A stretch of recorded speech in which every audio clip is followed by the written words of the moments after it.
Conversations and Cocktails. I'm Cindy Ann. This is my first of 52 conversations that I'm going to be having. I'm turning 52 this year, and so I decided it was time for me to do something a little bit different. And things that I love are talking and drinking.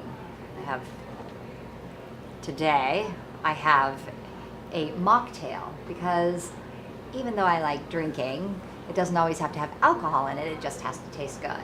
So I asked my guest, today my guest is Michelle Wong, and she wanted something without alcohol. She likes floral and she likes tart. So we have a rose flavored lemonade for Michelle. So today I'm interviewing Michelle Wong, and Michelle, I know Michelle through a women's group, and we've known each other for a couple years, mm-hmm. right? Yep. We've known each other for a couple years. We both follow Regina Tommenschauer, who has Mama Gina's, and I love Mama Gina's. How about mm-hmm. you? Yeah? Yeah, definitely changed my life. And you, when I met you, you were in the corporate world, mm-hmm. doing corporate world stuff. Yeah. And you have recently made a switch. I did. Yeah. Can you tell me about that? Yeah, so last December, I left my corporate job and really felt a difference this time in really taking that leap and stepping out into growing my business. And what is your business? My business is around lifestyle and wellness, and it's really about empowering women to be the leaders of their own lives, to make themselves a priority through health, through wellness, through their finances, and really it's not about perfection, and really stepping out into the world as exactly who they are. Nice. Yeah. So how did you come to decide on that as your career path versus what you were doing before? Yeah, well, the health and wellness journey for me really started back in college. I hit like the freshman 15, and okay. that was like a shock to my own body and to my own system. And being not a really big person, that whole journey made me feel out of control. And I was on different diets and really struggled with my body, and so that's what propelled me to fall into health and wellness. And through that journey I really discovered Pilates and yoga and nutrition and holistic health, and so that started becoming a passion of mine. And when I moved out here to Seattle, I started out in corporate, but I was always passionate about health and wellness since then, and so I started teaching Pilates and looked at going back to school to study nutrition and naturopathic medicine, and it was that whole time that it was around 2008 when the economy crashed, and I for the first time realized that it's just not smart to have all my eggs in one basket and rely on the corporate world, because any day we could be laid off or fired or for whatever reason, so I knew that having my own business was going to be the way to go. So I started reading a lot of books on finances, and that really opened up my world. So I was looking at different ways to be a business owner, and it wasn't until I came across a company that I partner with, it's a health and wellness company, that I just felt like this is a really good business plan for me moving forward to support my journey, to support my dream, and to support other people in their journey. So as you were deciding to go from this corporate world to your health and wellness, what were some of the setbacks that you had? What were some of your fears? What were, there had to be, I can't imagine leaving the security. I know you talk about being laid off, but there's things like insurance and, paid time off. Right. And you're giving all that up when you jump into your own business. Totally. And truth be told, last December wasn't the first time I've left a corporate job. Okay. So that's why my business is called The Nonlinear Path. Nonlinear. Yeah, because it's not. Yeah, because I met a lot of people who have made the leap, and they feel like it's a failure if they do go back to corporate or whatever. And sometimes timing doesn't work out, and we just, it's not a bad thing to have a job, because it does exactly that. It pays the bills. But in terms of the fears and the leaps, it's definitely a mindset change. And I don't recommend making that leap unless you have some type of income or some type of padding financially, or if you have a partner that's willing to support you. Otherwise, it can be just emotionally traumatizing. It sounds like you know. Well, it can be worrisome, especially if you're used to having a flow of income coming in. But for me, since this is my third time, like on an emotional level, I know what to expect. Okay. And yeah, I mean, you just have to budget and really surround yourself with other entrepreneurs so that you don't think it's just you. And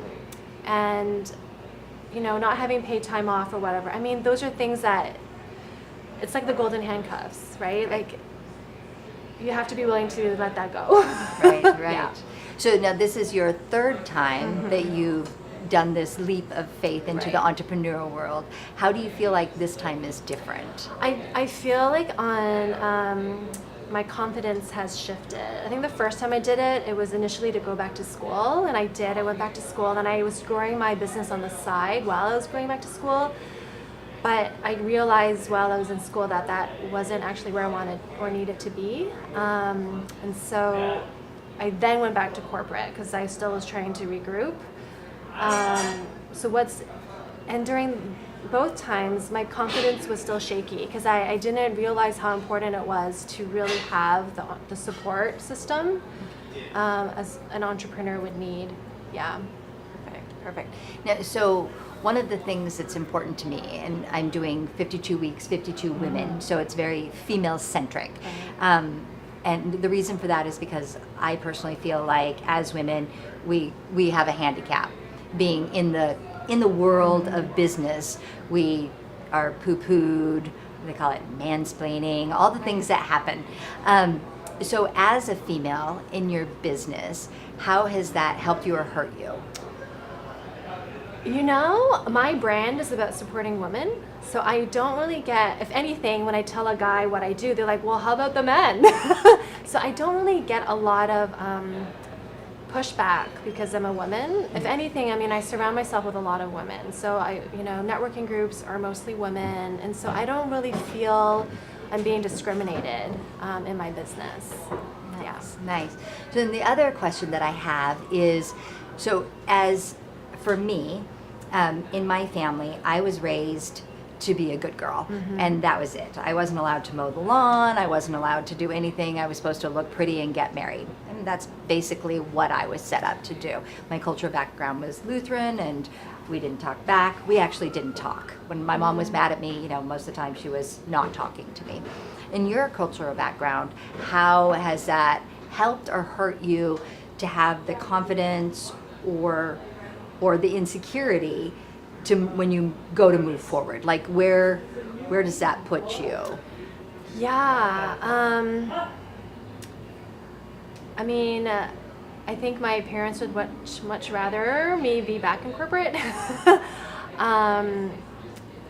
But it's so interesting. At the end of the day, I was also a good girl. The perfection, like being the perfect person, was a lot that I had to work through.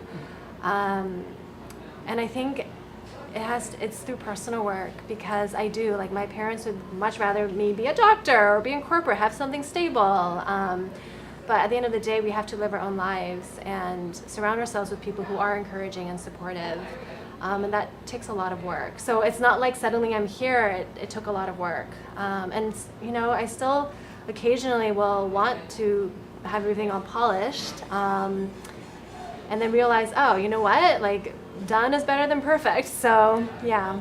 Nice. Yes, I agree with the done is better than perfect.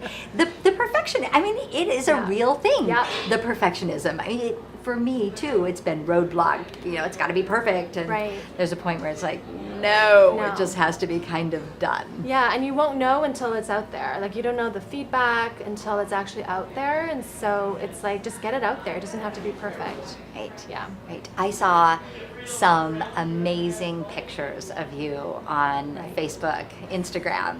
I mean, from the time I met you in the tea shop and you were doing corporate to when those pictures were taken, I mean, it it was really such a shift.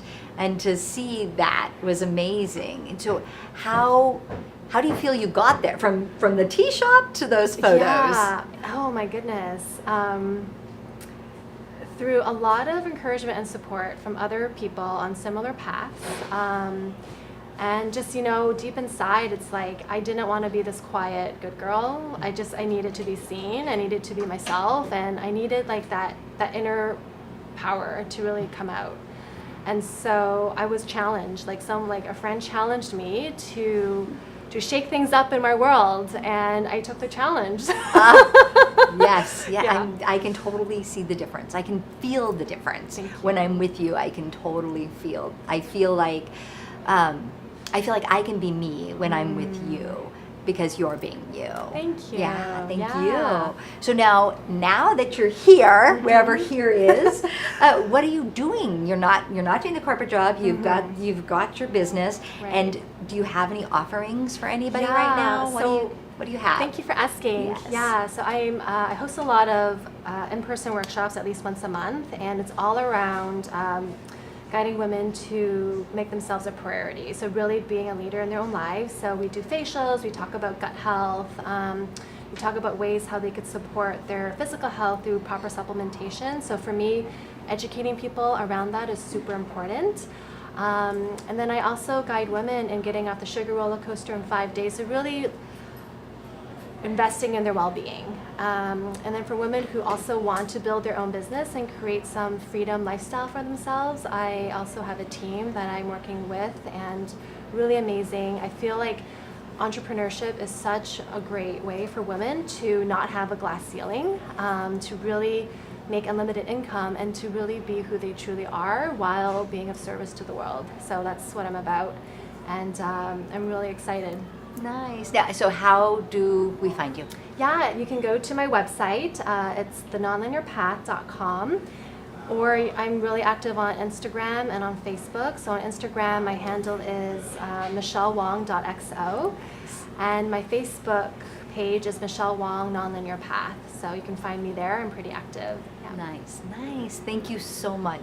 Thank you for coming. thank I really you. appreciate it. Thanks, Cindy. Yeah. So today was Michelle Wong, the Nonlinear Path, and you can find her at the places she told you could find her. Thank you so much for joining me today here in the Obama Room at Cafe Racer in Seattle, Washington with Michelle Wong. Next week, we will have Mary Lydia Ryan, musical guest, joining us before she performs down on our main stage. And to see more of these fun videos of conversations and cocktails, please subscribe below. Thanks.